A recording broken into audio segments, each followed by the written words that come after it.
বিএলএছচি থানা নলবাৰী জিলা সমিতিৰ উদ্যোগত আজি আমি জিলা সমিতিৰ সন্মানীয় বিষয়ববীয়াসকল উপদেষ্টা সমিতি উপসভাপতি বিভিন্ন আঞ্চলিকৰ পৰা এই প্ৰতিনিধি উপস্থিত হৈছে। নলবাৰী জিলাৰ মেইন সদৰত আমি আজি সমগ্ৰ জিলাবাসীক যোৱা কেইদিন ধৰি আমি বিনম্ৰতাৰে আহ্বান জনাইছোঁ সংবাদ মাধ্যম যোগে। এই বিনম্ৰতা আহ্বানৰ প্ৰতি লক্ষ্য ৰাখি আজি আমি সকলোৱে মিলি আজি আমি নলবাৰীৰ যি ব্যৱসায়িক শিক্ষানুষ্ঠান প্ৰতিষ্ঠান আছে সকলোকে আমি এটি গোহাৰি বিতৰণ কৰিছোঁ। এই গোহাৰিখনৰ বিতৰণ কৰাৰ মূল লক্ষ্যটো হ'ল যে যিটো সময়ত ধ্ৰুপদী ভাষা হিচাপে স্বীকৃতিপ্ৰাপ্ত হৈছে, যিটো সময়ত অসমীয়া ভাষাক বিশ্বৰ দৰবাৰত প্ৰতিষ্ঠা কৰিবলৈ আগবাঢ়িছে, সেই সময়ত আমিও বিএলএছচি থানা অসমৰ সৈনিক হিচাপে অসমীয়া হিচাপে জাতিৰ আমি প্ৰহৰী হিচাপে আমি সমগ্ৰ নলবাৰী জিলাৰ আমি ইতিমধ্যে নলবাৰী চহৰৰ পৰা আৰম্ভ কৰিছোঁ। আমি এটা আহ্বান ৰাখিছোঁ, এই গোহাৰিবিলাক পোৱাৰ পিছত অতি কমে খুব সোনকালে অসমীয়া ভাষাত তেওঁলোকে নামফলক বা লিখক। অন্য ভাষাত নামফলক লিখক আমাৰ ক'বলগীয়া নাই, কিন্তু অসমীয়া ভাষাত নামফলক হোৱাটো আমি এইটো এটা আহ্বান জনালোঁ।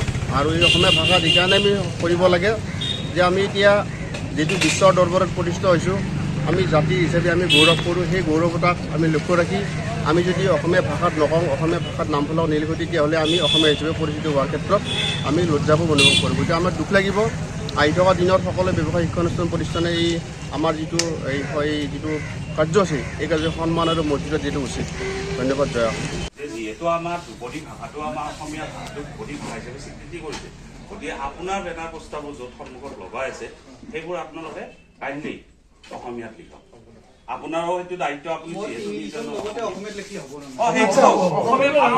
ভাষাতে লিখি দিয়ক, কিন্তু আপোনাক অনুৰোধ কৰিছোঁ আপুনি তাত অসমীয়াটো সংলগ্ন কৰক।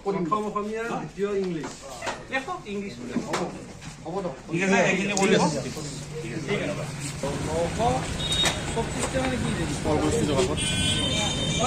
অসমীয়াত লেখাটো তুমি চেমচং কথা নাই, এখন বনাবই লাগে। আপোনাৰ গান অসমীয়াতে আছে, চেমচংটো অসমীয়াত ডাঙৰকৈ দি দিয়া, বাদ বাকী ইংলিছটো তলত টানি লৈ আহা।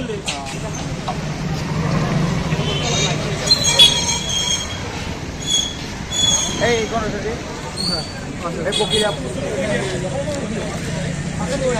সেই বস্তুখিনি অসমীয়াত অলপ লিখি থলি নহ'ব। ডাঙৰ